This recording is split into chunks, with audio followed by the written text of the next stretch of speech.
Hello, Facebook family. I have decided to do this video. It has been weighing very heavily on my heart and on my mind as well. And it was something that I wanted to say early on, but there were so many emotions and so much pressure for me to go with the popular opinion about who George Floyd was.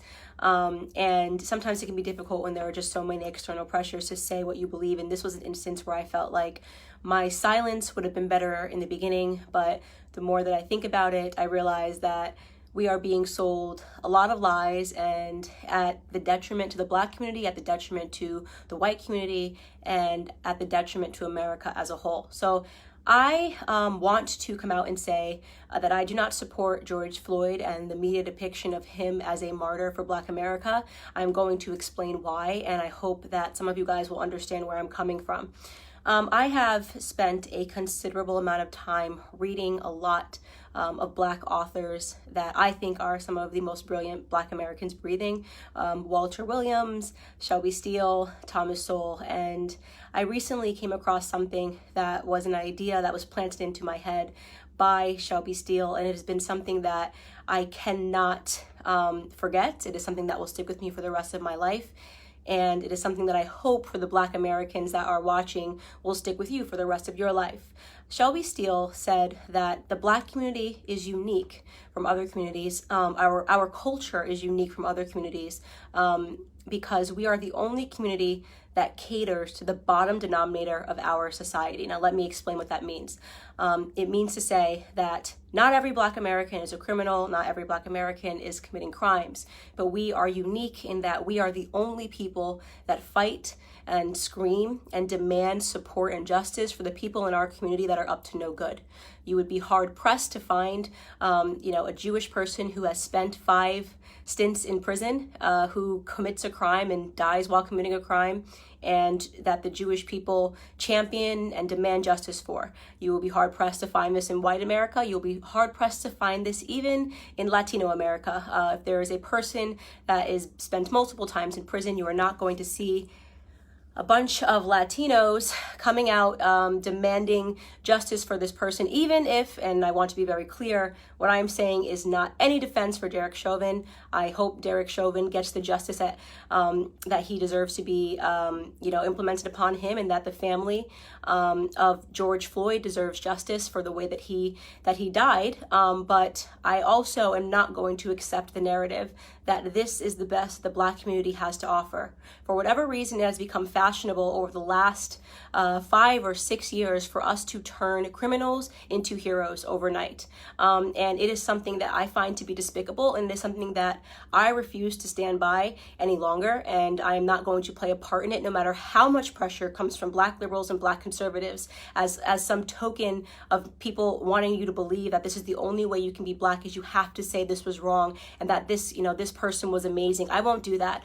George Floyd was not an amazing person. And as soon as this video hit the internet, I did just basic searches. Everyone jumped on it and was looking at the police officer, and everyone agrees that the police officer was wrong and the police officer has been arrested.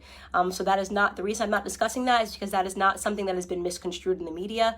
He has been turned into the devil that he is, and there is no reason for us to harp on that any longer, because white Americans are not uplifting Derek Chauvin as a victim or pretending that he's an amazing human being. But George Floyd is being uplifted as an amazing human being. For those of you who have not yet seen the clips and did not pursue or wait for more clips to come out, first and foremost, George Floyd at the time of his arrest was high on fentanyl, and he was high on methamphetamine. This came back in both of his autopsy reports.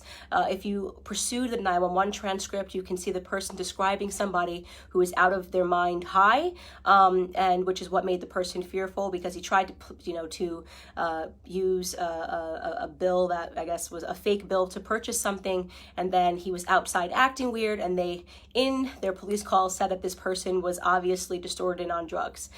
When he is put into handcuffs and is put against the wall, a baggie of what looks to be like cocaine or it's a white baggie that he drops onto the floor that you can see in an image. If you look up the clip, the media is refusing to circulate it. You can find it on Twitter if you you use DuckDuckGo and look up George Floyd baggie, you can watch the clip yourself with your own eyes. He had drugs on him at the time of his arrest. Now, barring all of that, nobody thinks that he should have died during this arrest, but what I find despicable to be is that everyone is pretending that this man lived a heroic lifestyle when he didn't, and I want to talk about what his lifestyle was leading up to this moment and why I refuse to accept the narrative that this person is a martyr or should be lifted up in the Black community and that we should be buying t-shirts with his name on it, okay?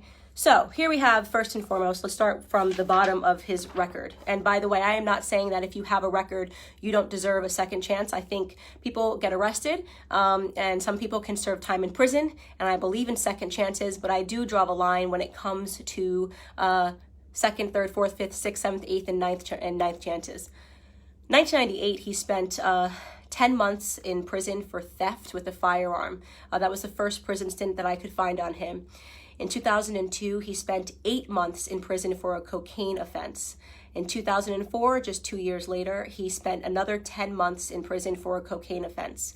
In 2005, he spent another 10 months in prison for having less than 1 gram of cocaine on him again. In 2007, and this was the biggest instant that I had that made me realize this was a horrible human being that I am not going to pretend was a good person. In 2005, a woman who was pregnant received a knock at the door, and she went to the door, and the person pretended to be someone that worked for the water department. So she opened her door and quickly realized that the person at her door did not work for the water department and attempted to slam it.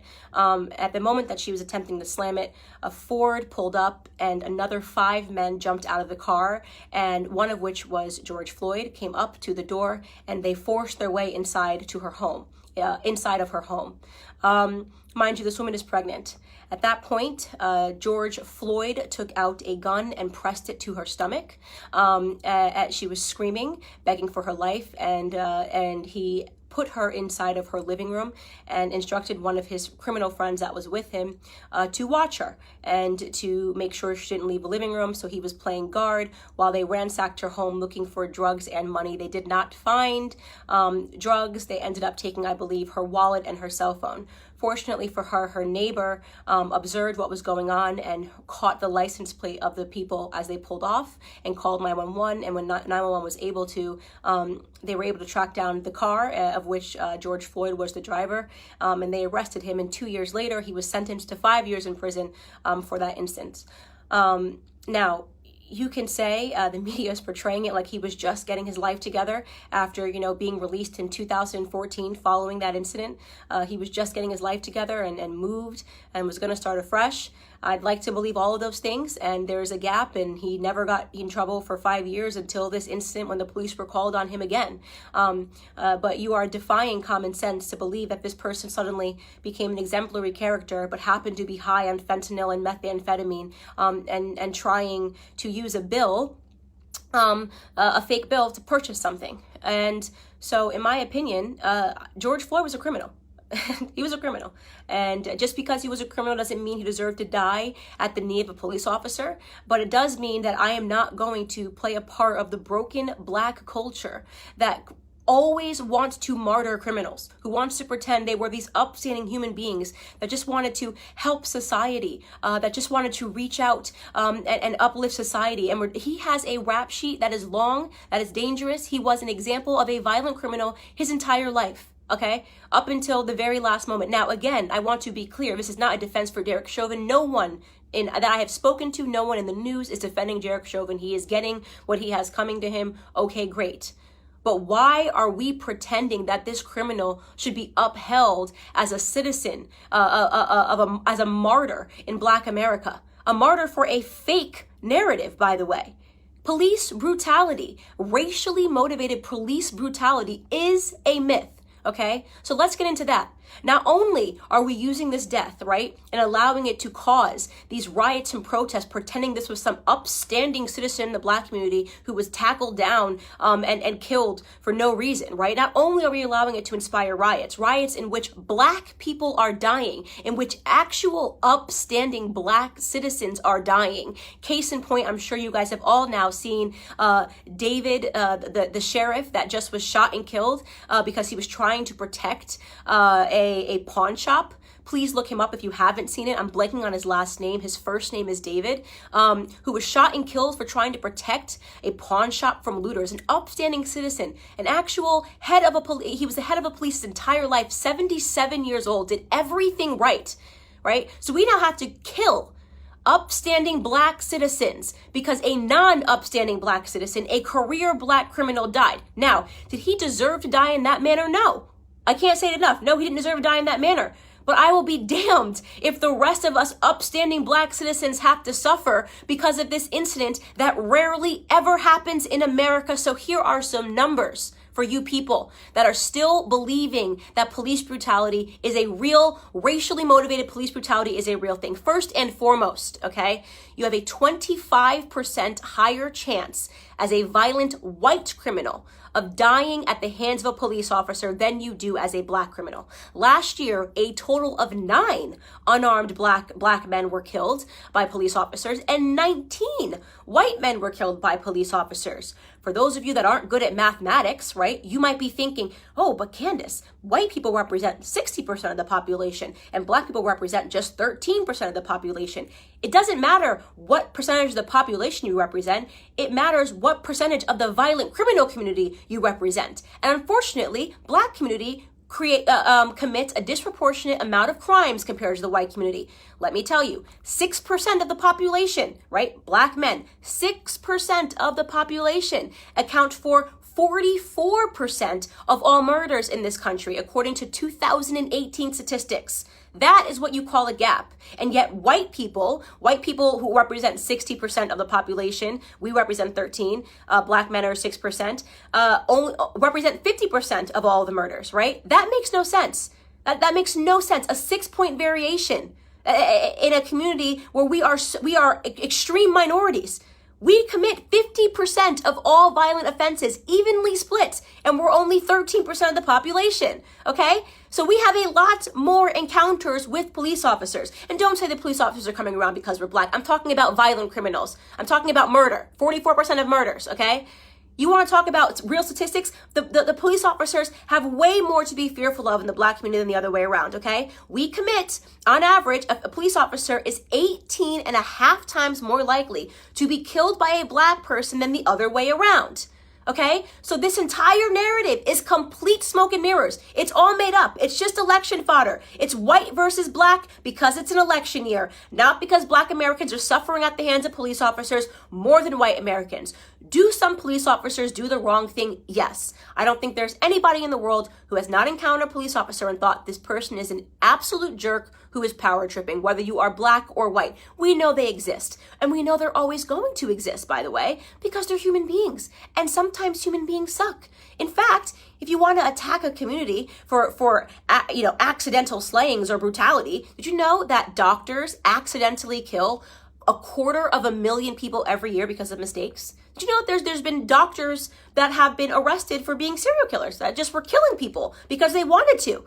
Do we protest and boycott doctors? Do we assume all doctors are horrible human beings because some doctors are? Or do we realize that society is not perfectible? People suck in every profession. It is no excuse to paint society with a broad brush. It is certainly no excuse to accept a Democrat narrative, okay, that Black people are being disproportionately hunted down by police officers because of the color of their skin. You want to know the best way to avoid not being brutalized by a police officer is to limit the amount of encounters you need to have with them, especially when it comes to violent crimes. Okay? I am not going to stand for this continual bottom-feeding narrative of us martyring people that have had 5, 6, 7 stints in prison and then pretending they were upstanding heroes to our community. It's bullshit. It's bullshit. Excuse my language. It's absolute bullshit. And I'm tired of it. I'm tired of having to play pretend. I'm tired of sitting here and being called a coon or an Uncle Tom because I won't play this bottom feeding game with you. If you want to hang up posters of criminals on your wall and talk about them as your martyrs, do it. Do it. You can do it. Kobe Bryant was my idol, okay? I'll keep a photo of Kobe Bryant. You can keep one of George Floyp and pretend he was an upstanding human being that just once or twice put a gun across a pregnant woman's belly. Could you imagine that woman right now? That black woman, by the way, right? Watching everybody pretend this person was an upstanding human being who just at the age of 42 and 5 prison stints was going to get his life together. I mean, it's embarrassing. We are embarrassing in that regard, right? This is why we have a cycle and a toxic culture, because nobody wants to tell the truth in Black America. It's so easy to be a victim. It's so easy to ask white people to bow down and apologize and do all these things for us. It's crap. It's crap. It's a lie. It's a farce. Our biggest problem is us, okay? It's why we don't talk about it when black on black crime happens. It's why we don't talk about it when 40 black people are killed in one weekend during Memorial Weekend in Chicago. We don't want to talk about any of that stuff. We don't want to talk about Baltimore. We don't want to talk about New Jersey. We don't talk about any of these places where black people are being slaughtered by other blacks, because that would mean that we had to be personally accountable, right? That would mean personal responsibility. We don't do personal responsibility in our community. We don't do it. We blame white people, right? We only point a camera to white people when they do something, even though we do it at a way higher rate to ourselves, right? We celebrate our drug dealers. We're the only community, right, that would ever create hashtags to free people from prison because they committed crimes, like free Meek Mill, free this rapper, free this rapper. How hard is it to not spend multiple times in prison? How difficult is that? Is that too hard for us? Is that way too high of a mountain for us to scale, to do the right thing, to be upstanding citizens? That is the call to action that I have for Black America with Blexit. Like, why do we keep fulfilling this narrative? What do you think the perception of us, by the way, is on the outside? You ever look at the comments? You ever go into like an anonymous blog and see what people say? Oh, just black people being black people. I see those racist comments. Oh, just black people got to riot. Black people got to be black people. You know how they are. Oh, just black people being ignorant. That is the perception. When people get to be anonymous and talk about us, that's what they think about us, right? They think that we are the kind of people that will forever uphold criminals as the martyrs of our society, that we will never take account for the things that we do wrong, right? That we don't have it within us to educate ourselves to get ahead. And that for those of us that actually do it, well, we get called coons, right? You got Condoleezza Rice, she's a coon. Larry Elder, he's a coon. Dr. Ben Carson, brain surgeon, first ever to perform the surgery of splitting twins that are connected by the head. He's a coon, right? What a loser he is. What a stupid guy he is. Kanye West says he's not going to be told to do it because of the color of his skin. He's a coon. He's lost. He's in the sunken place. The sunken place. That's where we all are, right?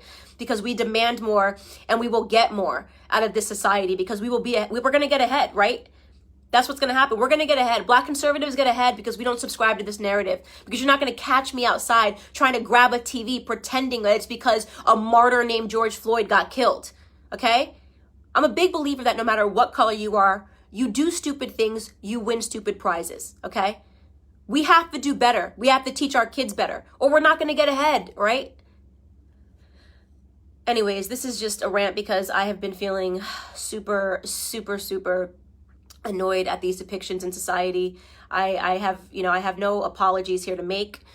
George Floyd is not my martyr. He can be yours. That's all I have to say to Black America.